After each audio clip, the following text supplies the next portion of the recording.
9 out of 10 conversations miss the bullseye. And some of this has to do with a person's attachment style, or it may have to do with trauma that's not healed, or a perspective or a perception that needs to be shifted. We do a communication assessment because while they might be hitting the target, they're missing the bullseye. So we do an audit of their communication style, and then we go in and assist them to level that out, because we know that the way they communicate creates the culture around them and the connections. And so we assist them to learn, how do you build trust and get extraordinary results with other people as you're communicating. Welcome to Career Coaching Secrets, the podcast where we talk with successful career coaches on how they built their success and the hard lessons they learned along the way. My name is Davis Nguyen, and I'm the founder of Purple Circle, where we help career coaches scale their business to $100,000 years, $100,000 months, and even $100,000 weeks. Before Purple Circle, I've grown several 7- and 8-figure career coaching businesses myself, and have been a consultant at 2 career coaching businesses that are doing over $100 million each. Whether you're an established coach or building your practice for the first time, you'll discover the secrets to elevating your coaching business. Hey everyone, welcome to another episode of Career Coaching Secrets podcast. I'm your host, Regan, and today's guest is Lyn Christian, Master Certified Executive Coach, Business and Life Coach, speaker, Amazon bestselling author, and the visionary founder of SoulSalt Inc. For over 2 decades, Lyn has partnered with leaders, entrepreneurs, and high achievers to help them earn their living and live their lives doing what inspires them most. At SoulSalt, Lyn blends positive psychology, strengths-based performance, and custom-designed coaching programs to create transformative change that's both disciplined and deeply personal. And it's a pleasure for me to have Lyn on the podcast today. Welcome to the show. Thank you, Jean. It's really great to be with you. It's a pleasure to have you on. So I wanted to ask you initially, first of all, what inspired you to become a coach and then start your own coaching business? Well, I don't know how many people say this, but I did not intend on being a coach. I was getting a coach to assist me to make a career jump between being a teacher and in academics to going into working for a corporation. And I thought I would need some support. And one of my neighbors said, you should talk to a business coach. So I went to visit her for a discovery call or a discovery visit. She had me into her home office. She came into the office in hiking boots and a cup of warm tea in her hand. She'd just been on the mountains. And through the discovery visit, I recognized high emotional intelligence, great critical thinking skills, wonderful at articulating, this elevated sense of self in terms of being aware. And it looked like there had been a lot of personal growth. She was living a life that she had designed. And I immediately thought, I want some of this. I want a home office. I want that kind of lifestyle. And I want that sort of personal growth. So I asked her what she attributed that to. And she said a lot of it has to go to the fact that I have graduated and learned how to be a coach. And through that training, it elevated my sense of self. So I thought, well, noted, I want that personal growth. It sounded like she found a way to get a finishing school for adults where you could re-engage in education and become a better version of yourself. So once she supported me, I hired her. She supported me to get a job. I ended up getting a job with Franklin Covey and became a writer and developer for some of their training. And then as soon as I acquired that job, I took a little bit of money out of savings, went to Coach University and started studying coaching with the idea that it would help me become a better person. Of course, before you graduate, you need to have a certain number of hours. And it turns out that I was really good with clients. They were getting results. I was holding the space. I had the presence of a coach. I could build trust quickly, could challenge them. They were flourishing in my coaching practice. And so I noted that and just became elevated up the career ladder at Franklin Covey, eventually becoming their director of innovation for their coaching group. Because during that time when I was studying and getting my MCC, I was working for them in tandem, and I had a private practice on the side. So I eventually decided to leave Franklin Covey and just continue with my coaching because that's where I found my joy. So I didn't expect that, but turned out serendipitously, and that's how I became a coach. That's a pretty interesting story. So right now, when it comes to your coaching business, first of all, how long has it been exactly since you started coaching? Because I understand like when you started your private coaching, like your own business, have you been coaching also before that? Yes. So when I was a school teacher, I spent 15 years with 6th graders, and my mode of teaching was called inquiry-based learning, which was assisting them them to asking questions and finding their own answers. Mhm. So I utilized that as an educator. And then when I started studying coaching, it was 1998. So I Mhm. didn't formally create my own coaching company until 2002, but I have been coaching for quite a while, long Yes. before it was known as coaching.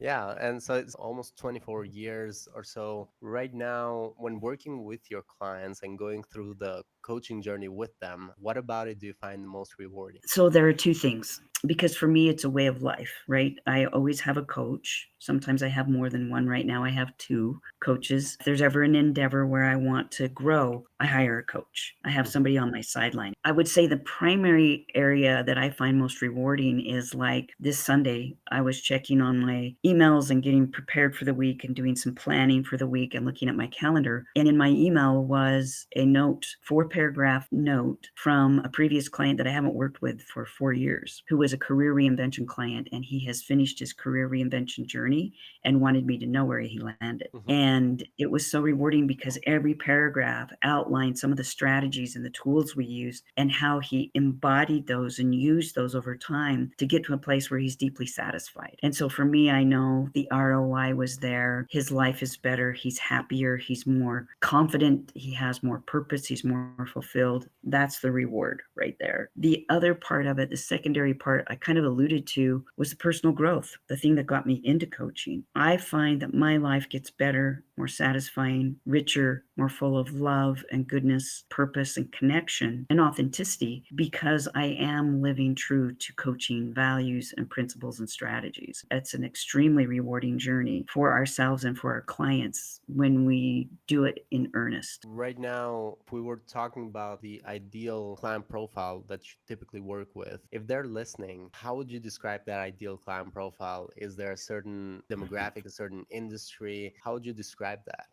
So right now, it would be somebody who looks extremely accomplished on paper. Maybe they're a former doctor and they've retired and they've given their life to service. And now they're looking in the mirror going, well, I've accomplished a lot and I've done a lot of good, but there's still something for me. So a lot of times they don't need to work anymore. It could be somebody who just recently sold a tech company. It could be somebody who's been an attorney for years.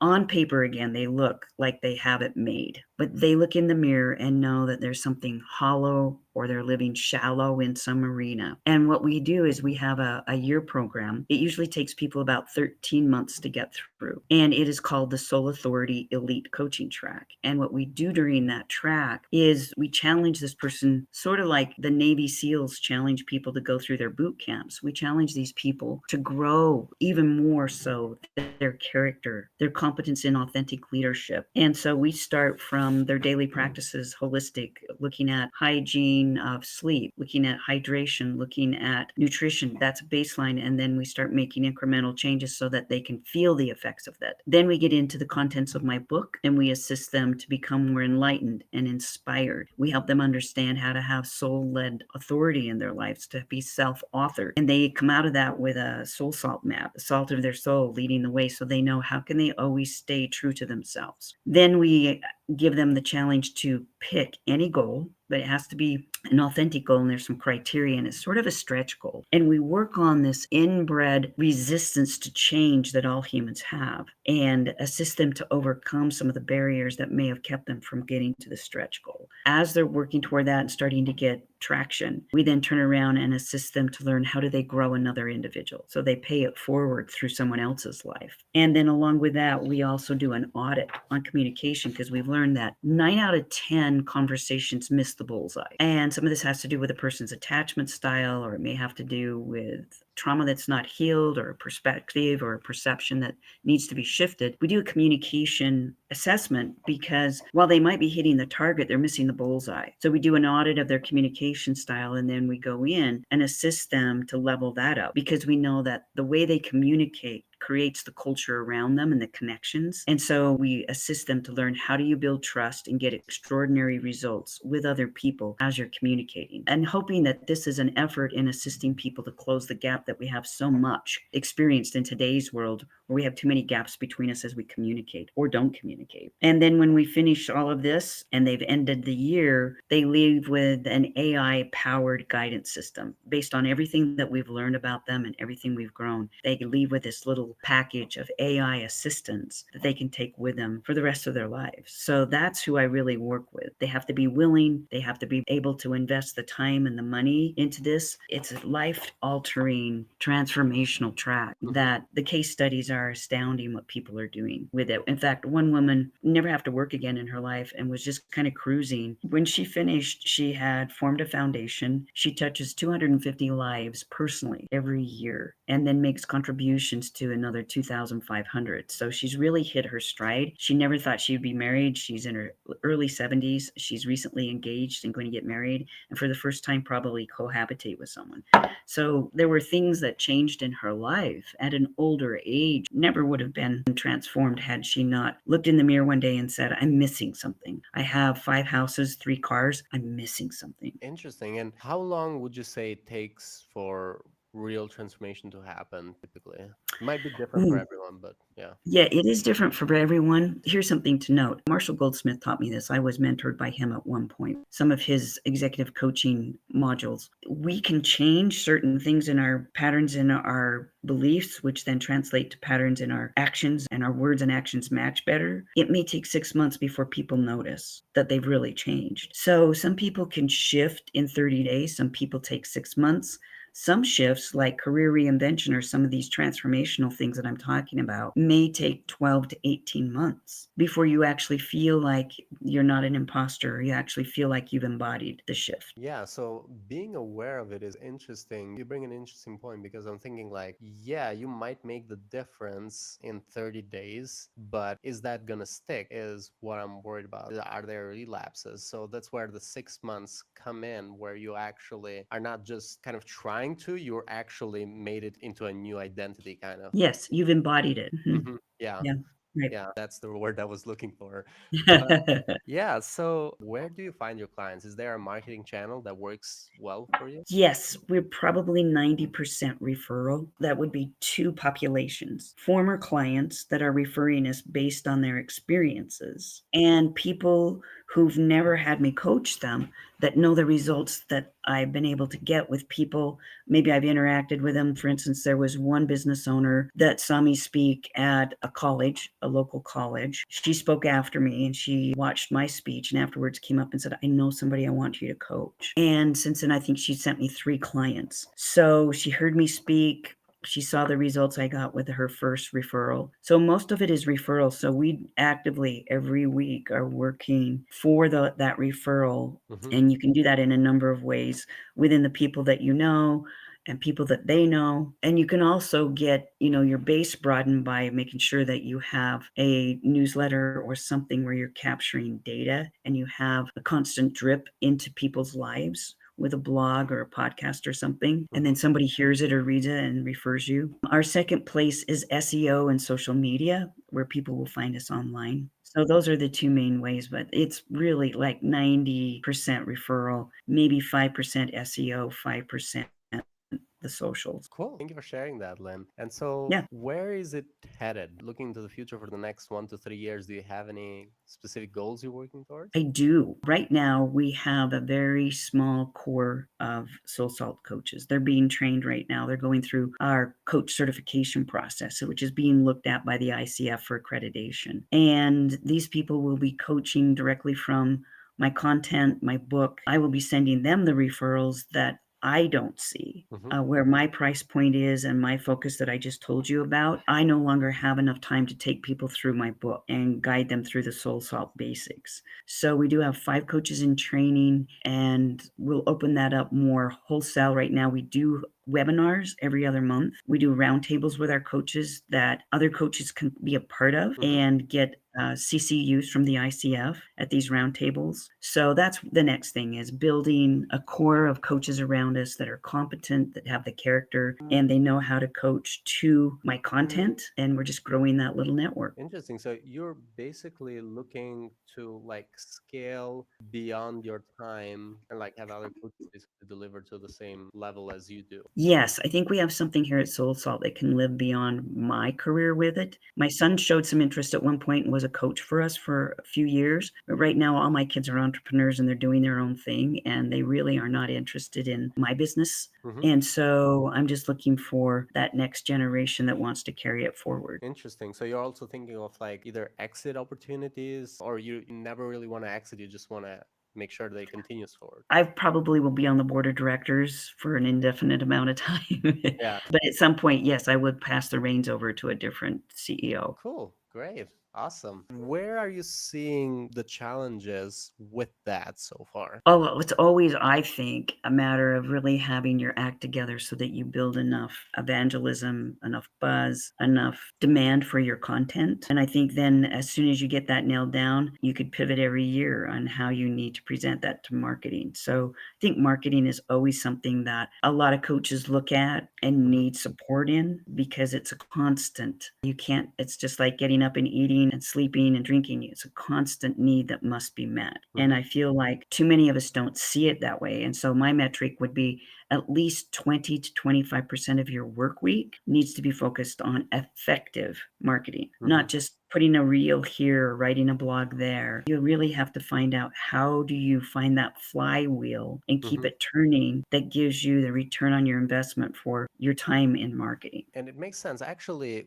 from the research we did last year, marketing turned out to be one of the biggest challenges, not just marketing, but basically having a consistent flow of qualified leads in your Yes. funnel. So, not just leads, but actually the people who would actually sign up. So, the qualified ones. And that has been a challenge. Like you said, it's a continuous challenge for all coaches. It's not something that will ever be solved in like one-off solution. And Right. it just continues True. to evolve. So right now, when it comes to investments that you've done, and this goes back to the research, what have been some investments that you feel very good about? Either you got good return or you learned a lot, and what has been some investments that you feel like maybe you should have avoided or you didn't feel so good about? Yeah, so I feel like you have to be really careful when you're working with SEO, search engine optimization. You shouldn't be paying a ton to get that, but you need it. So you've got to watch that and make sure there's a return on investment. Don't overpay for your website and your SEO. Another place where an investment is well made is always pushing people to that free offering where you're capturing their emails so that you have a well recycled database of people who are willing to give you their email address for content so they qualify that they're interested in you, and always be growing that. That is something that's important. I also feel like you have to be very cautious about buying ads or paying much for online ads. There are very specific industries and sorts of businesses that it's silly if they don't purchase ads. Coaching may or may not be one of those, depending upon how your coaching business is created and crafted, how your business model looks. I think those are some of the pieces there that you have to watch for. And then invest your time. Literally, if you are a solopreneur, you are the commodity and you are probably the best person that can be out there looking for more qualified leads. So don't discount the fact that you need to always have that eye on the ball of who could be my next client, who would know my next client, who is feeling the pain that I give the gain to, who needs what I have, and who do I want to work with. And so investing more time and energy there. I mean, still the number one way to get your clients is through evangelism. People who talk about you all the time, Mhm. do things that make you talk worthy, searchable and shareable. Yeah. So yeah, getting some of those brand advocates over time. And this is actually the final question is for other coaches who are listening, for coaches who are looking to scale their impact, is there any advice you'd give to these coaches who are Yes. kind of like similarly trying to do the same? I think your morning practice is very important. Getting up and putting yourself into a place where you feel supported by either the benevolent beings around you, or if you have a faith or a belief in something higher than yourself, you connect with that sense that you are supported. And you walk through your day with love versus fear. And you have an eye on and an embodiment of doing things that do inspire you, as you mentioned. I believe that coaches have a birthright to earn a living and live their lives by doing this thing that inspires them. And yet sometimes we lose touch of what is that that inspires me to be in the coaching chair or in the coaching posture. And we chase the dollar and we chase the number and we chase the future client client instead of really connecting people, because you're listening to connect, you're coaching to connect, you're working from love versus fear, you're working from your inspired genius zone. You could just never lose sight of that if you're going to be effective and in love with what you do. That's my opinion. Thank you so much, Lyn. Thank you so much for coming to the podcast. For anyone who wants to connect with you or find you, they can go into your LinkedIn. So they can look up Lyn Christian. They'll be able to find your profile. They can also go into your website, soulsalt.com. And our editors are going to put that on the description as well. Great. Yes. Is there any other way you want people to connect with you? Yes, I think the website is the best. And they can also email directly to info at soulsalt.com. Ask any question or respond there. They can search through the website. I'm more active on Instagram, SoulSalt Instagram. So that's a great way to DM me or connect through that. And of course, LinkedIn is a good space to do that too. I'm out there posting 2 or 3 times a week. Thank you, Lyn. Thank you so much for coming. Thank you for the invitation. It's a pleasure. And thanks for what you're doing to boost our industry. You're welcome. That's it for this episode of Career Coaching Secrets. If you enjoyed this conversation, you can subscribe on YouTube, Spotify, Apple Podcasts, or wherever you're listening to this episode to catch future episodes. This podcast was brought to you by Purple Circle, where we help career coaches scale their business to $100,000 years, $100,000 months, or even $100,000 weeks, all without burning out and making sure that you're making the impact and having the life that you want. To learn more about our community and how we can help you, visit joinpurplecircle.com.